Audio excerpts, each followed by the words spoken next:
And Jack Sullivan, and they are missing from Nova Scotia, Canada since Friday morning. Lily is age 6 and Jack is age 4. This story has taken the media by storm because there's so many red flags in this situation, and people are speculating that the parents could potentially be involved. Now, before I continue and give you all the information that we know so far, please know that rumors and speculation are not facts.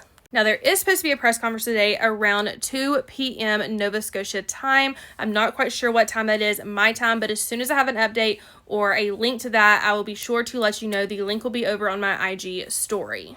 And I will be posting an update here as well as over on my TikTok as soon as I have any. Now, here's what we know so far. I will also be including some of the different interviews that the mom and the stepdad have conducted so you can see those for yourself. Now, according to the mom and stepdad, Jack and Lily woke up Friday morning around 8:30 or so, and they were being loud, but they wanted to still sleep and keep their 18-month-old asleep as well, so they told Jack and Lily to keep it down. They say about 20 minutes later, they woke up and didn't hear anything, so they got out of bed to look for Jack and Lily, and they were nowhere to be found. Now, this is an important part of the information, is that they say that the back door is very quiet when you open and close it. They also say that Jack and Lily normally keep the door open, but this time the door was closed.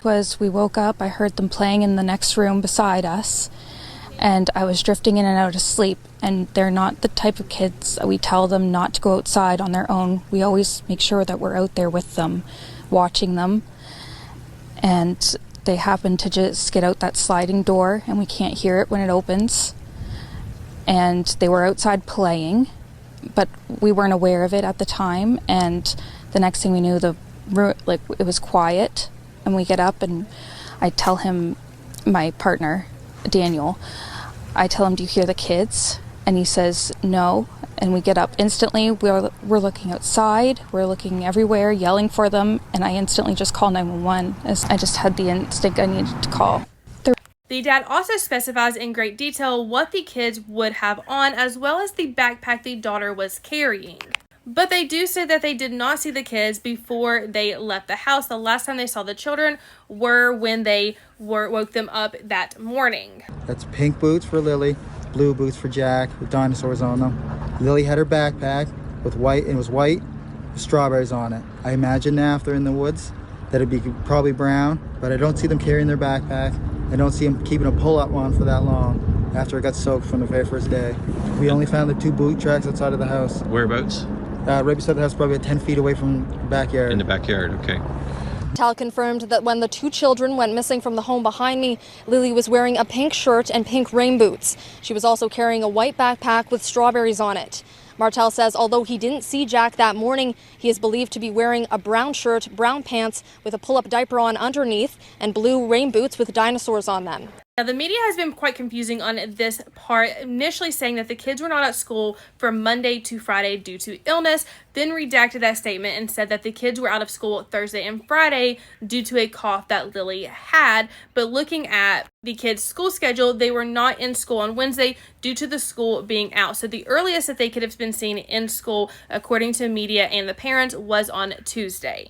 I do not have a statement from the school letting us know what day they were in school. That is just according to the parents. Now, the grandmother has also said some things on social media contradicting the timeline of the kids going missing, saying the kids were last seen Thursday night when they were saying Friday morning. They went to bed. They were heard playing in their room around 8:30 Friday morning. Mom and stepdad fell back asleep and woke up to silence. They couldn't find the kids and called 911 around 9:40. Search dogs couldn't find scents past the driveway.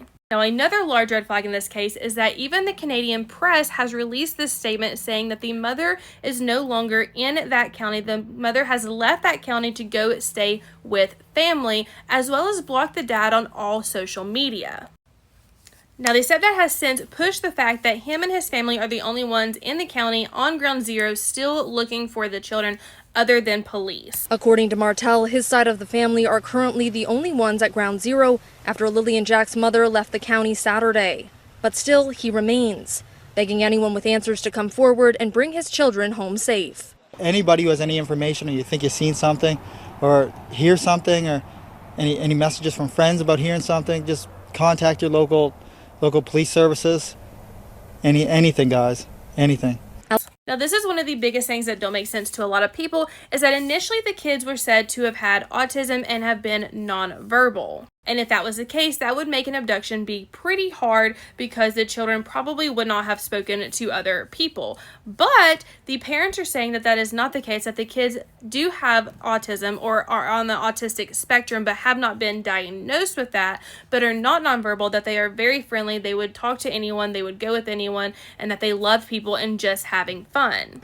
He also refuted the claim that the two children are nonverbal, saying while they are on the autism spectrum, they are quite trusting and say hi to everyone. They're both really go-lucky children. They're so sweet. They talk to anyone. They'll talk your ear off.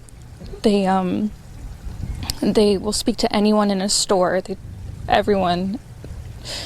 They're just extreme. They are definitely verbal, and they do have possible autism, but it's not extreme autism. It's just they have issues with school, and they don't catch up with the other kids. The stepdad has also pushed the fact that he feels like this is an abduction. He wants people to be at airports, at the border, etc., wanting this to be an Amber Alert when they have not put out an Amber Alert yet because there is no sign of this being a kidnapping. But the parents are very much pushing the fact that they feel like this is an abduction. Only sweet kids. I appreciate the huge search effort going on right now, but we've been pushing for an Amber Alert. Martel is pleading with the public to keep their eyes peeled, but he has begun to lose hope they are anywhere in the vicinity. They hate being wet and cold, so they immediately would have came right back into the house. The only two prints are right beside the house facing the road, and then that's it. Martel wants the search to be extended to include provincial borders in case the children were abducted, a reality he says is becoming more and more likely. Post any officers they can get at the New Brunswick border, PI border, and get them at every airport possible. Now, with that being said, I think it's important to show the area that the house is in. The house is surrounded by a wooded area. There is a main road here and a road here, as well as an intersection here, but this is where the house is around located at. Now, according to maps, there's about an 8-minute drive to a very, very large river with fast-flowing waters. Now, this would be a pretty big walk for children, especially not knowing where they were going. But people are asking the authorities to look into the bodies of water around the house to look for these children as well, because there are several rivers and areas such as that. Now, one of the other things people are bringing up is that the stepdad is talking about the kids majority of the time in past tense, such as they had, they did love, etc., etc. But let's keep in mind also that when trauma like this happens, you don't know how you're going to respond. You don't know how you're going to react. If the kids are not there, are you going to talk in past tense? So just keep that in mind. But he does seem to talk in past tense about the kids pretty often. And Jack just absolutely loves bugs, dinosaurs, anything like that. But Lily loves girly things, but she also loves doing everything with Jack, bugs. They're like best friends.